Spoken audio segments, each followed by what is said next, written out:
ವೇದಿಕೆ ಮೇಲೆ ಇರ್ತಕ್ಕಂಥ ಘೋಷಿತಪ್ಪ ದಮ್ಮಣ್ಣ ಸರ್ ಆದಿಯಾಗಿ ಪಕ್ಷದ ಎಲ್ಲ ಹಿರಿಯರೇ, ಪತ್ರಿಕಾ ಮಾಧ್ಯಮದ ಎಲ್ಲ ಸನ್ಮಿತರು. ಕಾರಣ ಜಿ ರಾಮ್ಜಿ ಬಗ್ಗೆ ನಮ್ಮ ಘೋಷಿತಪ್ಪ ಸರ್ ಹೇಳ್ತಾ ಇದ್ರು, ಕೇಂದ್ರ ಸರ್ಕಾರ ಇದರಲ್ಲಿ ತರ್ತಕ್ಕಂಥ ಉದ್ದೇಶ ಇದೇನು ಅವ್ರು ಉದ್ಯೋಗ ಖಾತ್ರಿ ಯೋಜನೆ ಬಂದ್ ಮಾಡಿದಾರ ಅಥವಾ ಹೆಸರು ಬದಲು ಮಾಡ್ಯಾರ ಅಂತ ಅನ್ನೋದು ಅಷ್ಟೇ ಹೇಳ್ತಾ ಇದ್ದಾರೆ. ಆದ್ರೆ ಅದ್ರಲ್ಲಿ ಕಾರಣ ಏನು ಯೋಜನೆ ಬಂದ್ ಆಗಿಲ್ಲ, ಹೆಸರು ಬದಲಾವಣೆ ಅನ್ನೋದಂತ ಹೇಳ್ತಾ ಇದಾರೆ. ಇದರಲ್ಲಿ ಏನು ಕೆಲವೊಂದು ಲೋಪದೋಷ ಅದವೋ ಆ ಲೋಪದೋಷವನ್ನ ತಿದ್ದುಪಡಿ ಮಾಡಿ ಈಗಿರ್ತಕ್ಕಂಥ ವ್ಯವಸ್ಥೆಗೆ ಅನುಗುಣವಾಗಿ ಹೊಸ ಹೊಸ ಯೋಜನೆ ಸೇರ್ಪಡೆ ಮಾಡ್ಯಾರ.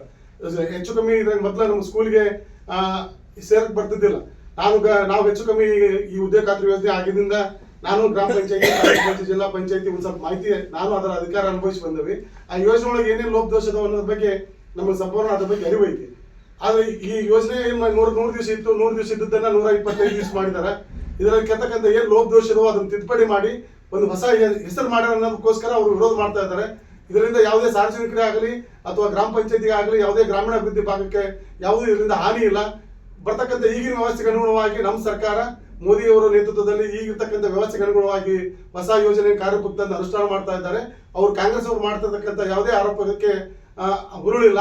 ಅವರು ಉದ್ದೇಶಪೂರ್ವಕವಾಗಿ ಈ ಯೋಜನೆಯನ್ನ ವಿರೋಧಿಸಬೇಕು ಅಂತಕ್ಕಂಥ ಉದ್ದೇಶದಿಂದ ವಿರೋಧ ಮಾಡ್ತಾ ಇದ್ದಾರೆ. ಕೆಲವೊಂದು ಯಾವುದೇ ಸರ್ಕಾರ ಬಂದರೂ ಸಹಿತ ಅವರವರದೇ ಆಗಿರ್ತಕ್ಕಂಥ ಕನಸು ಇಟ್ಕೊಂಡು ಒಳ್ಳೊಳ್ಳೆ ಯೋಜನೆ ತರಬೇಕಂತ ವಿಚಾರ ಇಟ್ಕೊಂಡು ಮಾಡ್ತಾ ಇರ್ತಾರೆ. ಆ ದಿಶೆಯಿಂದ ನಮ್ಮ ಸರ್ಕಾರನು ಏನೇನು ಮುಂದಿನ ಭವಿಷ್ಯ ವಿಕಸಿತ ಭಾರತ 2047ಕ್ಕೆ ನಮ್ದು ಕನಸು ಐತಿ. ಆ ಕನಸಿಗೆ ಅನುಗುಣವಾಗಿ ಹೊಸ ಹೊಸ ಯೋಜನೆಯನ್ನು ಸೇರ್ಪಡೆ ಮಾಡಿ ಈಗಿರ್ತಕ್ಕಂಥ ಟೆಕ್ನಾಲಜಿ ಯೂಸ್ ಮಾಡಿ ಅದಕ್ಕೆ ಅನುಗುಣವಾಗಿ ಒಂದು ಯೋಜನೆಯನ್ನು ಬಿಲ್ ತಂದಿದ್ದಾರೆ.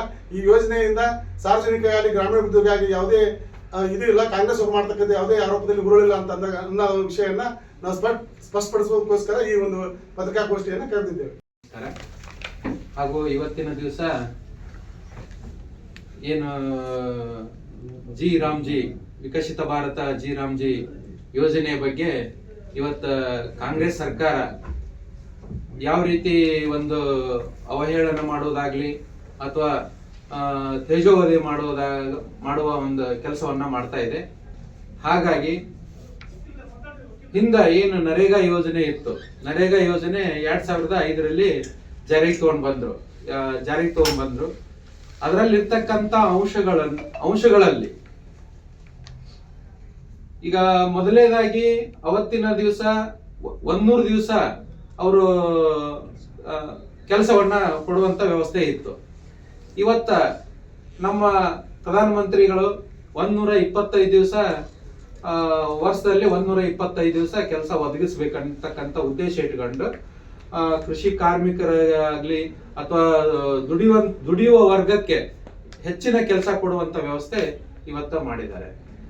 ಮತ್ತು ಅದರ ಜೊತೆಗೆ ಹಿಂದಿನ ಏನ ನರೇಗಾ ಯೋಜನೆಯಲ್ಲಿ ವರ್ಷಾನ್ಗಟ್ಲೆನ ಅದ ಯೋಜನೆಯನ್ನ ಉಪಯೋಗ ಮಾಡಿಕೊಳ್ಳೋ ಅಂತ ಒಂದು ಇದು ಇತ್ತು.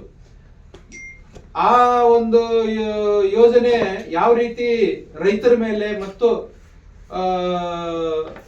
ಅನೇಕ ಕೃಷಿ ಚಟುವಟಿಕೆ ಮೇಲೆ ಪರಿಣಾಮ ಬೀರ್ತಿತ್ತಂದ್ರೆ, ಈ ಇಂಪಾರ್ಟೆಂಟ್ ಆಗಿ ರೈತರು ಬೆಳೆದಂತ ಬೆಳೆಗಳು ಹಾರ್ವೆಸ್ಟ್ ಮಾಡೋದಿರ್ಬೋದು, ಕಟಾವ್ ಮಾಡೋದಿರ್ಬೋದು, ಏನು ಸುಗ್ಗಿ ಕಾಲದಲ್ಲಿ ಅವ್ರಿಗೆ ಕೃಷಿ ಕಾರ್ಮಿಕರು ಸಿಗ್ತಿದ್ದಿಲ್ಲ.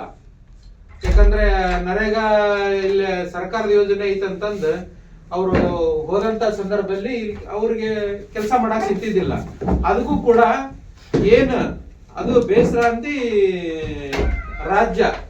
ಅವರವರ ರಾಜ್ಯ ಮತ್ತು ಏರಿಯಾ ಜಿಲ್ಲೆ ವೈಸ್ ಅಲ್ಲಿ ಇರ್ತಕ್ಕಂಥ ವಾತಾವರಣ ಆಮ್ಯಾಗ ಸೀಸನ್ ಮೇಲೆ ಅವ್ರಿಗೆ ಅವಲಂಬಿತವಾಗಿ ನೀವು 60 ದಿವಸ ಮಾತ್ರ ಏನು ರೈತರ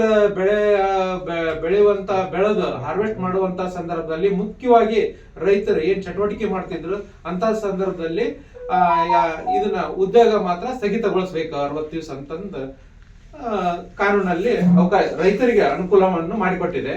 ಮತ್ತು ಅದೇ ರೀತಿಯಾಗಿ ಈಗ ಗ್ರಾಮೀಣ ಮಟ್ಟದಲ್ಲಿ ರಸ್ತೆಗಳನ್ನ ನಿರ್ಮಾಣ ಮಾಡೋದು. ರಸ್ತೆಗಳನ್ನ ಯಾವ ರೀತಿ ನಿರ್ಮಾಣ ಮಾಡೋದಂದ್ರೆ ಕ್ವಾಲಿಟಿ ವರ್ಕ್ ಅನ್ನ ಮಾಡೋದು, ಕ್ವಾಲಿಟಿ ವರ್ಕ್ ಆಗ್ಬೇಕು.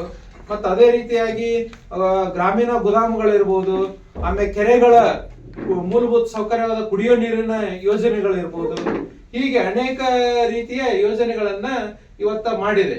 ಅದು ಯಾವ ರೀತಿ ಮಾಡಿದೆ ಅಂದ್ರೆ, ಹಿಂದ ಈಗೇನ ಲೇಬರ್ ಏನ್ ಬರ್ತಿದ್ರು ಅವಾಗ ಮ್ಯಾನ್ಯುವಲ್ ಸಿಸ್ಟಮ್ ಅಲ್ಲಿ ಅವ್ರದ್ದು ಅಟೆಂಡೆನ್ಸ್ ತಗೊಂತಿದ್ರು. ಅಂದ್ರೆ ಯಾವುದೇ ರೀತಿ ತಾಂತ್ರಿಕವಾಗಿ ಆಗ್ಲಿ ಅಥವಾ ಒಂದು ಟೆಕ್ನಿಕಲ್ ಆಗ್ಲಿ ಯಾವುದೇ ರೀತಿ ದಾಖಲೆಗಳನ್ನ ತಗೊಳ್ತಿದ್ದಿಲ್ಲ. ಇವತ್ತು ಹಾಗಲ್ಲ, ಇವತ್ತು ಬಯೋಮೆಟ್ರಿಕ್ ಅನ್ನ ತಗೊಂಡ್ ಬಂದಿದ್ದಾರೆ. ಅಂದ್ರೆ ಕಡ್ಡಾಯವಾಗಿ ಯಾರು ಕೆಲಸ ಮಾಡ್ತಾರ ಅವ್ರ ಖಾತೆಗೆ ಅವ್ರಿಗೆ ಸಂಬಳ ಜಮಾ ಆಗ್ಬೇಕು ಅನ್ನುವಂತ ಉದ್ದೇಶ ಇಟ್ಟುಕೊಂಡು ಬಯೋಮೆಟ್ರಿಕ್ ಅನ್ನ ತಗೊಂಡು ಬಂದಿದ್ದಾರೆ. ಮತ್ತೆ ಪೇಮೆಂಟ್ ಕೂಡ ಆನ್ಲೈನ್ ಅಲ್ಲೇ ಅವ್ರ ನೇರವಾಗಿ ಡಿಬಿಟಿ ಮುಖಾಂತರ ಅವ್ರ ಖಾತೆಗೆ ಜಮಾ ಆಗುವಂತ ವ್ಯವಸ್ಥೆ ಮಾಡಿದ್ದಾರೆ. ಅದರ ಜೊತೆಗೆ ಎಐ ತಂತ್ರಜ್ಞಾನವನ್ನು ಕೂಡ ಬಳಕೆ ಮಾಡುವಂತ ಕಾರ್ಯಕ್ರಮ ಹಾಕೊಂಡಿದ್ದಾರೆ.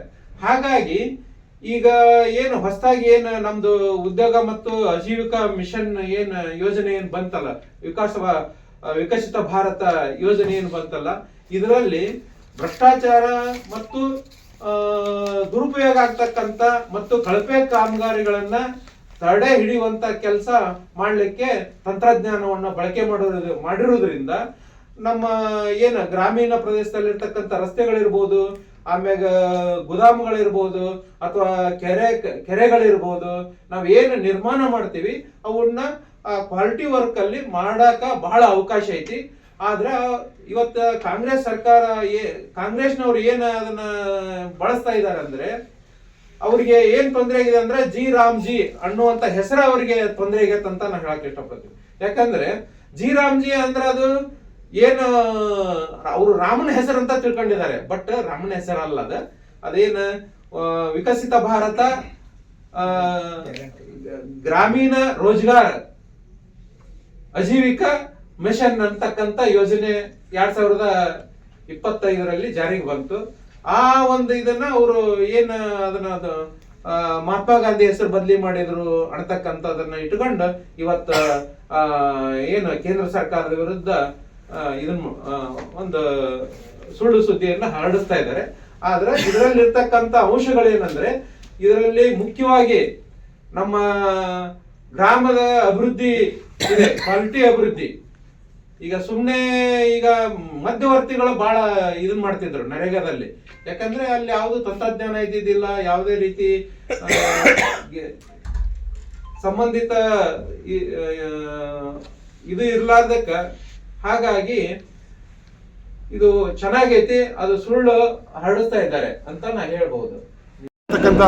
2025 ಬಿಲ್ಲು ಜಿ ರಾಮ್ಜಿ ಯೋಜನೆ ಬಗ್ಗೆ ಕಾಂಗ್ರೆಸ್ ಅವರು ವಿರೋಧ ಪಡಿಸುವುದ್ರ ಬಗ್ಗೆ ನಮ್ಮ ಎರಡು ಅನಿಸಿಕೆ ಹೇಳೋದೇನೆಂದರೆ, ಈಗಾಗಲೇ ಸರ್ಕಾರ ಯಾವುದೇ ಇದರಲ್ಲಿ ಯೋಜನೆ ಬದಲು ಮಾಡ್ಯಾರ, ಜನರಿಗೆ ಇದರಿಂದ ಅನ್ಯಾಯ ಆಗ್ತಾ ಇದೆ ಅಂತಕ್ಕಂಥ ವಿಚಾರವನ್ನು ಕಾಂಗ್ರೆಸ್ ಅವರು ಜನರ ಮುಂದೆ ಹೇಳ್ತಾ ಇದ್ದಾರೆ.